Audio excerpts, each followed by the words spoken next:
Would you like to have a beautiful flower garden or a rose garden? I love earth kind roses. How about an herb or vegetable garden or even a fruit garden? Or how about the ultimate, in which that is a garden that encompasses all of these wonderful plant types? Well, you can, and if it's earth kind, it will be beautiful, low maintenance, and the ultimate in environmental responsibility. That is the focus of today's video, entitled Creating an Earth Kind Destination Garden. Hi, I'm Dr. Steve George, Earth Kind Landscape Specialist with the Texas A&M AgriLife Extension Service. I'd like to welcome you to the last in our three-part series on landscape design approaches that are specifically tailored to help you transform your backyard into a place of beauty and productivity and serenity, and thus enhance your quality of life. We will show you how to design a beautiful destination garden, which is a magical place that will make your heart sing. I'm delighted to bring you this information because, in my opinion, it is the most exciting new approach to landscape design in the past 20 years, and I feel that it will make so many people happy. All right, just what is a destination garden? It's where you transform an area of your landscape to create a very special kind of a garden. Typically, one walks out to this type of garden. You make a special trip out there to see it. There are many benefits. It transports you mentally and emotionally to a very special and wonderful place. It promotes feelings of relaxation and serenity and peace. This magical place will refresh and lift your spirits, and it will make your heart sing.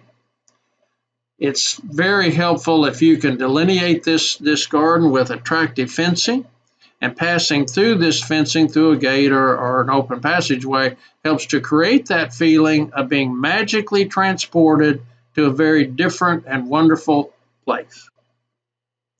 Selecting the site, this is very important. For maximum plant performance, you need 8 or more hours of full sun. Morning and early afternoon sun is best. Some light dapple shade after 3 p.m. is a blessing for plants, even full sun plants, in hot, dry climates. You need good air movement up through the plant canopy and over the leaves to reduce plant diseases. In terms of locations, it can go in the rear corner of the backyard, can go into a side yard, or be surrounding your patio. And really, as long as those site parameters are met, you can put it any place that makes you happy. Types of plants, lots of choices. Earth Kind Rose Garden, please check with your county extension agent to ensure that rose rosette disease is not a major problem. If it's not, I absolutely love Earth Kind Rose Gardens. You can have a flower garden where you have annuals, perennials, roses, flowering vines, shrubs, and trees for a long succession of wonderful color. It can be a vegetable, herb, fruit, and flower garden, and we're going to talk more about that in just a moment. In terms of which plants to grow, I would follow Texas A&M AgriLife Extension recommendations.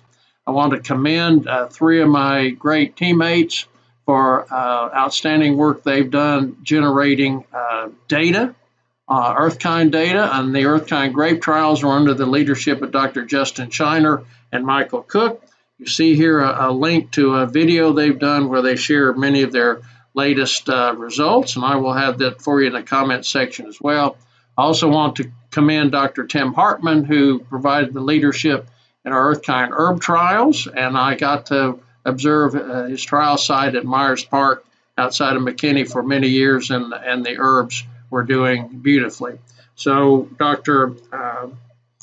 Shiner and Mr. Cook and Dr. Hartman are 3 of the finest, most intelligent, and dedicated gentlemen I have ever met. Now I want to talk to you about something that I'm very excited about. It's called a potager garden. It is a great approach, in my opinion. Potager is a French kitchen garden, which includes vegetables, herbs, fruits, and flowers.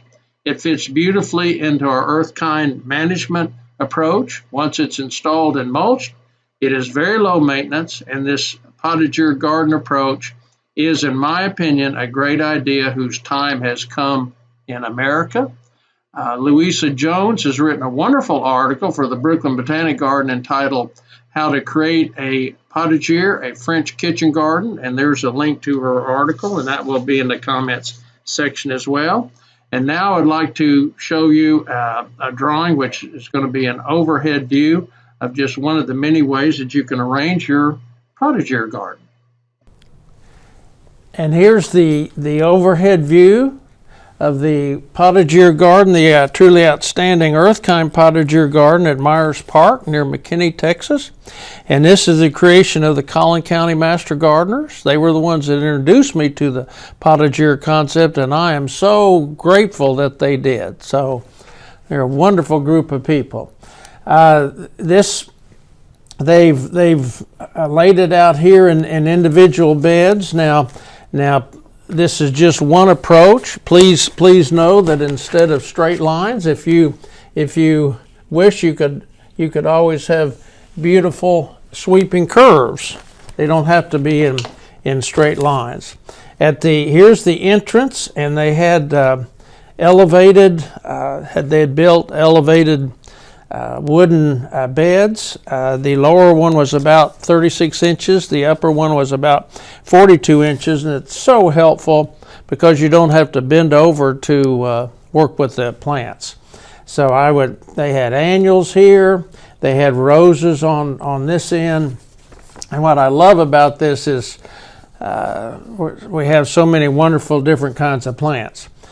Here's a path. These are individual paths to get to the individual beds. You can lay it out any way you want, but certainly one approach would be to have this area be for your flowers, both annuals and perennials. I would have a small vertical accent here. And you could have your herb garden here. Along on this north edge, you can put your vegetables. You want them on the north because they're taller. They had a fig tree here, 2 grapes, and then on trellises they had blackberries. And I think they were Natchez blackberries. I'm a huge fan of Natchez blackberries.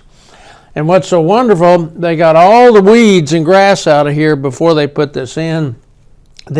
These are raised beds, raised about like that, and they're mulched with wood chips, and the walkways are mulched with wood chips. So there's no grass in here. So once they got the grass and weeds out before they started, now once it's in and mulched, it's very low maintenance. I don't think they ever apply any pesticides to these plants. It's truly Earthkind, and I'm very, very appreciative of what they've accomplished here. Now, in addition to information from our randomized replicated Earthkind field trials, we highly recommend that you go to texassuperstar.com.